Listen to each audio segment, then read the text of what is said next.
ಊರಾಗ ಹಬ್ಬ ಐತಿ ಇವತ್ತು. ಬೆಳಗ್ಗೆ ಹಾಕಿ ಎಲ್ಲರೂ ಹೋಳಿಗೆ ಕಡುಬು ಮಾಡ್ತಾರೆ. ನಾನು ಸೊಸಿಗೆ ಹೇಳ್ಬೇಕು ಮಾಡ್ಯಾರ ಮಾಡ್ತಾ.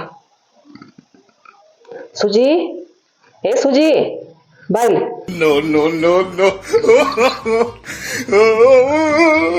ನೋಡ್ರಿ, ನಮ್ಮವ್ವರು ಅಪ್ಪರು ಚಂದಾಗ ಹೆಸರಿಟ್ರ ಸುಜಾತ ಅಂತೇಳಿ. ಅದು ಬಿಟ್ಟು ನೀವು ಸೂಜಿ ದಾರ ದಬ್ಬಣ ಅಂದ್ರೆ ನಾ ಮಾತ್ರ ಕೇಳ. ನೋಡ್ರಿ ಏನ್ ಮಾಡ್ತೀನಿ ಅಂದ್ರೆ ಅವ್ರಿಗೂ ಹೇಳ್ತೀನಿ. ಕರೋದು ನಂಗೆ ಮಾಡ್ತೀಯ ಆತಾತು. ಈಗ ನೋಡು, ಇವತ್ತು ಊರಾಗ ಹಬ್ಬ ಐತಿ. ಬೆಳಗ್ಗೆ ಹಾಕಿ ಜಳಕ ಪಾಕ ಎಲ್ಲ ಮಾಡಿದಿ, ಬೆಳಗ್ಗೆ ಹಾಕಿಬಿಡಿ ಅಂದ. ಈಗ ನೋಡ್ರಿ, ಜಳಕ ಪಾಕ ಎಲ್ಲ ಆಗೈತಿ. ಈಗೇನು ಹೋಳ್ಗೆ ಮಾಡ್ಲು ಏನು ಕಡುಬು ಮಾಡ್ಲು, ನೀವೇನಂತೀರ ಅದು ಮಾಡ್ತೀನಿ ರೀ. ಹೋಳ್ಗೆ ಮಾಡ್ಲೆ ಕಡುಬು ಮಾಡ್ಲೆ ಅಂದ್ರೆ ಕಡುಬು ಮಾಡಿಬಿಡು.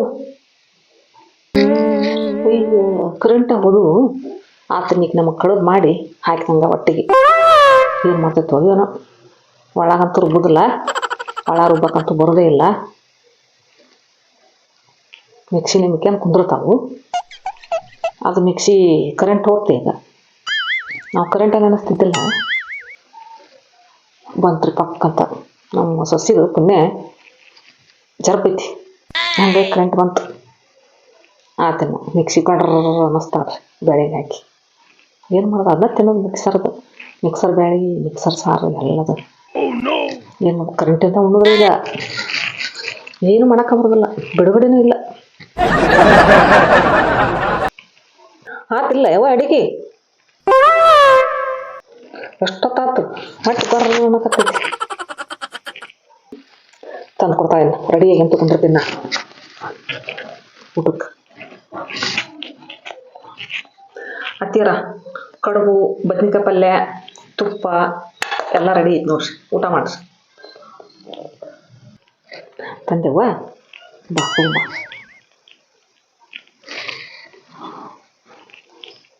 ಇದ್ರ ಒದ್ರಸ್ಲಿ ಏನು ಕಡಿಮೆ ಮಾಡ್ತೀವಿ, ಏನು ಕಡಿಮೆ ಮಾಡಿ ಇದನ್ನ ಇಂಥ ಕಡುಬು ತಿನ್ನೋದಾನ? ಅದ ಮಣಕ್ಕಾಗೈತಿ, ಮಣಕ.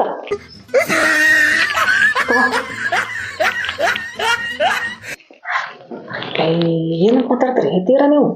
ಮೊಣಕ ತಂದು ತಾಟೆ ನಿಂದ್ರಸಕ್ಕಾಗುತ್ತನ್ರಿ? ಹಿಂಗೆಲ್ಲ ಮಾತಾಡ್ಬಿಡ್ತಾರೆ ಎತ್ತೀರ. ಅದಕ್ಕೂ ಒಂದು ಕಾರಣ ಐತಿ, ಹೇಳ್ತೀನಿ ಕೇಳ್ರಿ. ಇಲ್ಲ ನೋಡು, ತುಪ್ಪ ತಂದ್ರ ಬದ್ನಿಕಾಯಿ ಪಲ್ಯ. ಈ ಮೊಳಕ ತಿನ್ನೋದು ನೋಡೋಣ ಇಂಥ ಸೊಸಿ ಅದ. ತಗೋ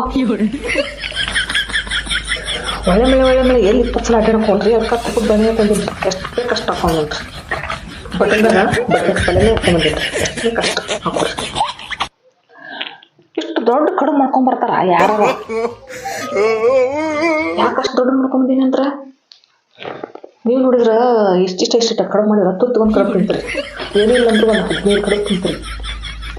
ಅದನ್ನ ತೊಗೊಂಡು ಹೋಗಿ ನನ್ನ ಪಕ್ಕದ ಮನೆಯವರು ಏನು ಅಡುಗೆ ಮಾಡಿದ್ವಿ ಅಂತ, ಹೋಳಿಗೆ ಮಾಡಿದ್ದೇನೆ ಕಡುಬು ಮಾಡಿದ್ದೆ ಅಂತ ಕೇಳ್ತಾರೆ. ಕಡುಬು ಮಾಡಿದ್ದೆ ಅಂತ ನಾ ಹೇಳ್ತೀನಿ. ನೀ ಎಷ್ಟು ತಿಂದು ಕಡುಬು ಅಂತ ಕೇಳ್ತಾರೆ. ನಾನು 1, 2, 3 ಅಂತ ಹೇಳ್ತೀನಿ ರೀ. ನಿಮ್ಮ ಮಗ ಎಷ್ಟು ತಿಂದ ಅಂತಾರೆ. ಅವನು ಒಂದು ತಿಂದ್ರೆ ಕಡಿಮೆ, 2 ತಿಂದ್ರೆ ಭಾಳ ರೀ ಅವ. ನಿಮ್ಮ ಮಗ ಅಂತರೂ ಅವರು 2 ರಿಂದ 3 ಕಡುಬು ತಿಂತಾರೆ. ನಮ್ಮ ಅಷ್ಟರು 1, 2 ಹೇಳಿ ನಮ್ಮ ಅತ್ತೆಯರು 15 ಕಡುಬು ತಿಂತಾರಂತ್ರ. ನಿಮ್ಮ ಮರ್ಯಾದೆ ಕಡಿಮೆ ಆಗತ್ತೆ ರೀ ಅತ್ತೆಯರ, ಯೋಚನೆ ಮಾಡ್ರಿ ಒಟ್ಟು. ಹಂಗಾಗಿ ಒಂದು ದೊಡ್ಡ ಕಡುಬು ಮಾಡ್ಕೊಂಬಂದ್ಬಿಟ್ಟಿನ್ರಿ. 15 ಕಡುಬು ಆಗಂತ ಒಂದು ದೊಡ್ಡ ಕಡುಬು ಮಾಡ್ಕೊಂಬಂದೀನಿ ರೀ.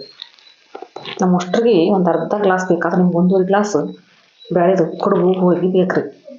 ಇದನ್ನೆಲ್ಲ ತೊಗೊಂಡೋಗಿ ಅವ್ರ ಮುಂದೆ ಹೇಳಿದ್ನಿ ಅಂದ್ರೆ ನಿಮ್ಮ ಮರ್ಯಾದೆ ಕಡಿಮೆ ಆಗತ್ತಿಲ್ಲ ರೀ. ಅದಕ್ಕಷ್ಟು ದೊಡ್ಡ ಮಾಡ್ಕೊಂಡ್ರಿ. ಕಪ್ಪು ಚುಪ್ಪು ತಿಂದು ಸುಮ್ಕೊಂಡ್ರಿ ನೀವು. ನಾವು ಹೊರಗೆ ಹೋದಾಗ ನಮ್ಮ ಅತ್ತೆಯರು ಒಂದೇ ಕಡುಬು ತಿಂದಾರ, ನಮ್ಮ ಅತ್ತಿಯರು ಒಂದೇ ಕಡುಬು ತಿಂದಾರ ಅಂತ ಹೇಳ್ತೀನಿ ರೀ. ನಿಮ್ಗೆ ಗೊತ್ತಾಗಂಗಿಲ್ಲ. ಹುಣ್ರಿ ಹಾಕೊಂಡು ಊಟ ಮಾಡಿರಿ. ಇದ್ರೆ ಇರೋದಕ್ಕವ ಆದ್ರೆ ಇದನ್ನ ಎಣ್ಣೆಗಾರ ಕರ್ದೇನಿಲ್ಲ, ಬರೀ ಕಣಕ್ ಅಂದೈತಲ್ಲ ಇದು. 1 kg ಎಣ್ಣೆ ಕಡವಿಗೆ ಹಾಕಿ 10 ನಿಮಿಷ ಒಳಸಾಡಿ ತೆಗ್ದಿನ್ರಿ ಕಡುಬು. ಆಮೇಲೆ ಹಿಂಗೆ ಬಗ್ಗೆ ನೋಡಿದ್ರೆ ಗ್ಯಾಸ್ ಯಾವಾಗ ಹಾರೇ ಹೋಗ್ಬಿಟ್ಟಿತ್ರಿ ಅದು. ಹಾಗಾಗಿ ಅರ್ಜೆಂಟ್ ಹೊಟ್ಟೆ ತರ್ತೈತೆ ಅಂತೇಳಿ ತೊಗೊಂಬಂದಿನ್ರಿ. ಇಲ್ರಿ ಏನು ಟೆನ್ಷನ್ ಮಾಡ್ಕೊಳಕ್ ಹೋಗ್ಬೇಡ್ರಿ. ಹೊಟ್ಟೆ ಕೆಟ್ಟ ಔಷಧ ಅಂಗಡಿಯಾಗ ಗುಳಿಗೆ ಸಾಕಷ್ಟು ಇರ್ತಾವು, ಹೊಟ್ಟೆಲ್ಲ ಸರಿಯಾಗತ್ತ. ಸುಮ್ಮ ಊಟ ಮಾಡ್ರಿ ನೀವು, ಏನು ಟೆನ್ಷನ್ ಮಾಡ್ಕೊಳಕ್ ಹೋಗ್ಬೇಡ್ರಿ. ಅನ್ನ ಸಾರು ತಂದ್ಬಿಡ್ತೀನಿ.